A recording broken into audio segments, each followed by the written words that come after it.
आपके साथ भी कोई ऐसी घटना घटी हो जिसका जिक्र करना आपके लिए संभव नहीं है, बदनामी का डर सता रहा है, या किसी ऐसी उलझन में उलझ गए हैं जहां से निकल नहीं पा रहे हैं, आपको किसी सलाह या मार्गदर्शन की जरूरत है, तो आप अपनी कोई भी सामाजिक समस्या ईमेल के जरिए हम तक पहुंचा सकते हैं। हम उस पर एक वीडियो बनाकर आपसे अनुमति लेकर ही प्रकाशित करेंगे। आपकी पहचान गुप्त रखी जाएगी। दर्शकों की प्रतिक्रियाएं, सुझाव, सलाह और मार्गदर्शन ही मुख्य समाधान का जरिया बनेगा, और अपनी समस्या का समाधान पाते हुए दूसरों की समस्या सुलझाएं। सभी दर्शकों को हमारी राधे राधे। सभी का स्वागत है हमारे मंच पर। दर्शकों, आज फिर एक महिला की कहानी लाए हैं आपके लिए। बहुत ही हार्ट टचिंग स्टोरी है। इसकी शादी को ज्यादा दिन नहीं हुए थे और इसे पता चला कि इसका पति इसे धोखा कर रहा है। तो चलिए जानते हैं ये महिला क्या कहना चाहती है। ये महिला कहती है, साल 2024 के मार्च में मेरी शादी हुई, लेकिन अब मामला तलाक तक पहुंच चुका है। मेरी शादी के लिए घर वाले लड़का खोज रहे थे। कुछ जगह बात नहीं बनी और कुछ जगह बन पाई। मेरे घर वालों ने कहा कि अनजान लड़के से शादी करने से अच्छा है कि जान पहचान में ही कर लेते। मेरे घर वाले एक लड़के को जानते थे जिसके साथ 6 साल से मेरी बस दोस्ती थी। मेरी कास्ट का ही था। घर वाले कहने लगे कि उसका नेचर अच्छा है, इसलिए उससे बात करके देखो। मैंने बहुत मना किया और कहा कि मैंने उस लड़के को कभी उस नज़र से नहीं देखा, लेकिन घर वाले बोले कि तुम दोनों एक दूसरे को जानते हो, जिंदगी का सवाल है, आजकल कितने तलाक के केस हो रहे हैं, इसलिए जान पहचान वाले से ही शादी करो। मैंने इस पर विचार किया और उसमें मुझे कुछ गलत नजर नहीं आया। मैंने अपने दोस्त से शादी के बारे में पूछा तो उसने कहा कि मेरे मन में कई बार आया, लेकिन मैंने कहा नहीं क्योंकि डर था कि कहीं दोस्ती न टूट जाए। मैंने पूछा कि तुम्हारी जिंदगी में कोई है तो नहीं, क्योंकि मुझे उसके एक अफेयर के बारे में पहले से पता था। उसने कहा कि कोई लड़की उसकी जिंदगी में नहीं है।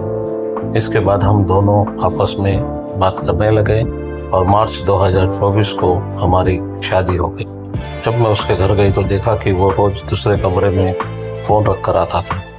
मैंने इसको लेकर सवाल किया तो बहाना करने लगा। फिर अगले दिन उसने फोन का मुझे पासवर्ड दिया कि देख लो। बाद में पता चला कि उसने सब कुछ फोन से पहले ही हटा दिया था।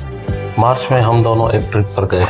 उसी दौरान मैंने देखा कि उसने मुझसे छिपाकर एक लड़की से बात की। मेरे पैरों तले जमीन खिसक गई। मैंने अगले दिन झगड़ा किया, लेकिन ये चीजें रुकी नहीं। मेरा पति 34 साल का है। जब उसको 23 साल की और 16 साल की लड़की से बात करते पकड़ा तो कहने लगा कि तुम्हारी सोच छोटी है। वो सब मेरी दोस्त है। मई महीने में पता चला कि मैं प्रेग्नेंट हूँ। उसके बाद वो मुझ पर ध्यान नहीं देता, वॉशरूम तक फोन लेकर जाता था। मुझे ये भी पता चला कि उस पर करीब 1 करोड़ रुपए का कर्जा है। शादी से पहले वो पैसे मांगता था तो मैं दोस्त समझकर दे दिया करती थी। शादी के बाद इसके मन में लालच आ गया। उसने मेरे सारे जेवर गायब कर दिए। मैंने विरोध किया और यह सिलसिला सितंबर महीने तक चलता रहा। वो लड़कियों से बात करता रहा। मैंने अब उसे तलाक के लिए बोल दिया है, लेकिन मुझे समझ नहीं आ रहा कि अकेले बच्चे को कैसे संभाल पाऊंगी। 8वें महीने की प्रेगनेंसी है। मेरे पति ने मुझसे अपने किए की एक बार भी माफी नहीं मांगी, इसलिए मुझे तो तलाक लेना ही लेना है, यह तय है। मुझे एक चीज के लिए सुझाव चाहिए कि मेरे नंदोई प्रस्ताव दे रहे हैं कि अगर वहाँ डिलीवरी में समस्या हो तो उनके यहाँ आ जाऊं। मुझे लगता है कि अगर मैं ससुराल वालों की मदद लूंगी तो बाद में वो इसको मेरे खिलाफ इस्तेमाल कर सकते हैं कि मेरे बच्चे को लेकर सब कुछ उन्होंने ही किया है और मैं खुद ससुराल नहीं आना चाहती। क्या मुझे डिलीवरी खुद से करानी चाहिए या फिर अपने ससुराल वालों की मदद लूं? तो दर्शकों, ये कहानी थी इस महिला की। इस महिला के लिए हमारी राय तो यही है कि यदि आपका पति सुधर जाता है तो आपको बिल्कुल तलाक लेना नहीं चाहिए, और यदि आपने तलाक लेने का सोच ही लिया है तो आपको बिल्कुल ससुराल में जाकर डिलीवरी नहीं करानी चाहिए। आपने ये तय कर ही लिया है कि उसके साथ रहना नहीं है, तो बिल्कुल आप ससुराल न जाएं। दर्शकों, हमारा आपसे निवेदन है कि आप भी अपने अनुभव से इस महिला को मार्गदर्शन करें ताकि इसके जीवन में कुछ खुशियां आ सके और इसका मामला जो उलझा हुआ है वो सुलझ सके। और वीडियो कैसी लगी आप हमें कमेंट में जरूर बताएं। और यदि वीडियो अच्छी लगी हो तो आप इसे लाइक करें और ज्यादा से ज्यादा शेयर करें ताकि हर फैमिली तक ये वीडियो पहुंच सके जहां इस तरह के किस्से हो रहे हो।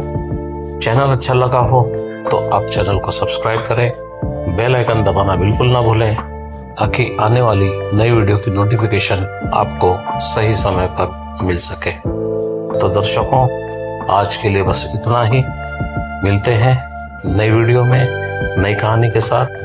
और अभी तक हमारे साथ जुड़े रहने के लिए आप सभी का बहुत बहुत धन्यवाद। आप सभी को हमारी तरफ से राधे राधे।